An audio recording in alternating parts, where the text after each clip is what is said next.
அனைவருக்கும் வணக்கம். Current affairs நம்ம பார்த்துட்டு இருக்கோம். இந்த கிளாஸில் நாம் நேஷ்னல் லிட்டிகேஷன் பாலிசினா என்ன அப்படிங்கிறத பார்க்குறோம்.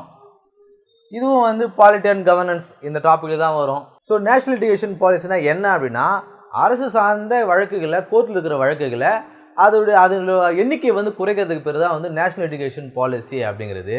இந்தியாவில் மொத்தம் தோராயமாக கிட்டத்தட்ட ஒரு 50 மில்லியன் கேசஸ் இருக்குதுன்னு சொல்கிறாங்க.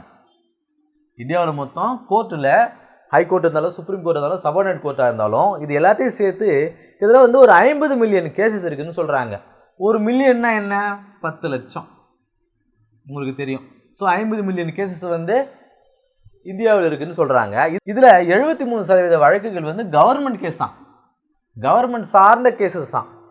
இப்போ கவர்மெண்ட் ஆகட்டும், அரசாங்கமாகட்டும், அரசாங்கம் சார்ந்த சில துறைகள் இருக்கும் இல்லையா, அந்த துறைகள் மீதான, அந்த நிறுவனங்கள் மீதான போடப்பட்ட கேசஸ் மட்டுமே இந்த 50 மில்லியன் கேசஸில் 73% கேசஸ் கவர்மெண்ட் கேசஸ் தான். அப்போ பாருங்கள், முக்கால்வாசி கேஸ் அரசாங்கம் தொடர்பான கேசஸ் தான்.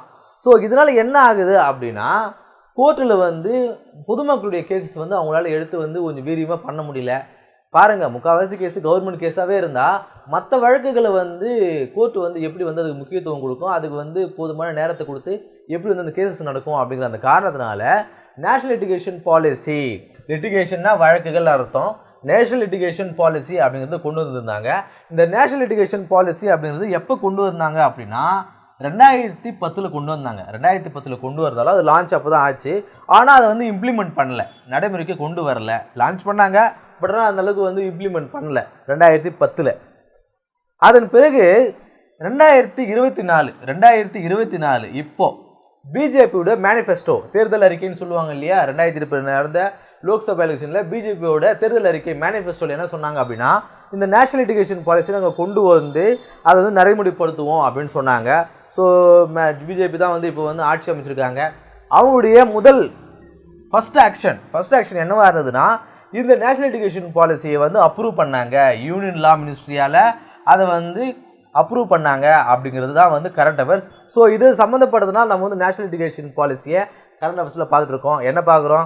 2024 பிஜேபியோட மேனிஃபெஸ்டோவில் நேஷனல் லிட்டிகேஷன் பாலிசி நாங்கள் கொண்டு வருவோம் அப்படின்னு சொன்னாங்க. அதன் காரணமாக அவங்க பதவியேற்ற உடனே ஃபஸ்ட்டு ஆக்ஷனாக இந்த நேஷனல் லிட்டிகேஷன் பாலிசி அமல்படுத்திருக்காங்க. யாரால? யூனியன் லா மினிஸ்ட்ரியால் அப்படிங்கிறது நம்ம இங்கே பார்க்குறோம். சரி, இந்த நேஷனல் லிட்டிகேஷன் பாலிசினா அதால் என்ன யூசஸ் அப்படின்னா, நம்ம முன்னாடியே பார்த்து சொன்னோம், கவர்மெண்ட்டுடைய கேசஸை ரெடியூஸ் பண்ணுறது, ரெடியூஸ் கவர்மெண்ட் கேசஸ் அப்படிங்கிறது. இது எப்படி செயல்படும் அப்படின்னா, அனலைஸ் கோர் இஷ்யூஸ், இத்தனை கேஸ் வர்றதுக்கான காரணம் என்ன அப்படிங்கிறத அந்த கேஸ் அனலைஸ் பண்ணும், அதோடைய கோர் என்ன அப்படிங்கிறத அனலைஸ் பண்ணும். அது ரிவ்யூ ஆன் ப்ரியாரிட்டி பேசிஸ், முக்கியத்துவம், இதெல்லாம் முக்கியத்துவம் அப்படிங்கிற அந்த அடிப்படையில் ஒவ்வொரு கேஸாக அனலைஸ் பண்ணி அதை சால்வ் பண்ணும் அப்படின்ற மாதிரியான இந்த நேஷனல் லிட்டிகேஷன் பாலிசி அப்படிங்கிறது. ஸோ இந்த கவர்மெண்ட் கேசஸ்லாம் என்ன? இப்போது ரோடு ஒன்று போடுவாங்க, அதுக்காக மக்களோட நிலங்களை ஆக்கிரமிப்பு பண்ணுவாங்க, அது தொடர்பாக சில கேசஸ் இருக்கும். இது மாதிரி பிஎஃப்ஆரில் இந்த மாதிரி செட்டில்மெண்ட் நடக்கலை, அது தொடர்பாக ஒரு கேசஸ் இருக்கும். பணி சார்ந்த கேசஸ் நிறைய இருக்கும். அது மாதிரி மக்கள் நிறைய கேசஸ்லாம் போடுவாங்க இல்லையா, அந்த மாதிரியான கேஸே இவ்வளோ இருக்குன்னு சொல்கிறாங்க. ஸோ அந்த கவர்மெண்ட் கேஸ்லாம் குறைக்கிறதுக்காக தான் இந்த லிட்டிகேஷன் பாலிசி கொண்டு வந்திருக்காங்க. இதோடைய முக்கியத்துவம் என்ன? இந்த நேஷனல் லிட்டிகேஷன் பாலிசியை கொண்டு வரதுக்கான முக்கியத்துவம் என்ன? ரெடியூஸ் கவர்மெண்ட் கேசஸ் நம்ம பார்த்துட்டோம். இருந்தாலும் இதோடைய முக்கியத்துவம் என்ன? சிக்னிஃபிகன்ஸ்னா என்ன? முக்கியத்துவம். இதோடைய முக்கியத்துவம்னா என்ன அப்படின்னு பார்க்கும்போது, கோர்ட்டுடைய வேல்யூபிள் டைம், கோர்ட்டுடைய நீதிமன்றத்துடைய அவங்களுடைய முக்கியமான நேரம், வேல்யூபிளான டைமை கவர்மெண்ட்டால் பாதிக்கப்படக்கூடாது. மக்களுடைய பிரச்சனையை அவங்க தீர்த்து வைக்கணும். சும்மா அது மக்களுக்கு பிரச்சனையாக இருக்கிற நாமளே அரசாங்கமே மாறிடக்கூடாது அப்படிங்கிறதுக்காக கோர்ட்டுடைய வேல்யூபிள் டைம் நம்ம சேவ் பண்ணணும் அப்படிங்கிறது. ஸோ லீகல் ரிஃபார்ம்ஸ், அடுத்தது லீகல் ரிஃபார்ம்ஸ் ரெடியூஸ், அதாவது ஒரு கிரிமினல் வழக்காக இருந்தாலும் டக்குன்னு முடியும். ஆனால் லீகல் வழக்கு அப்படிங்கிறது சொத்து சம்மந்தமான வழக்குகள்ன்றது ரொம்ப வருஷம் போகும் இல்லையா. ஸோ அது சம்மந்தமான வழக்குகளே கம்மி பண்ணணும். ஏற்கனவே சொன்னேன், இந்த ரோடு போடுற விஷயம், இந்த மாதிரி ஒரு அப்பார்ட்மெண்ட் வருது அப்படின்னா மக்கள் நல திட்டங்கள் வரும்போது நிலையங்களை கையகப்படுத்துகிற விஷயங்கள்லாம் இருக்குது இல்லையா. ஸோ அது மாதிரியான அந்த லீகல் டேர்ம்ஸ்லாம் ரொம்ப வருஷம் இழுக்காமல் சீக்கிரமாக முடிக்கணும் அப்படிங்கிறது.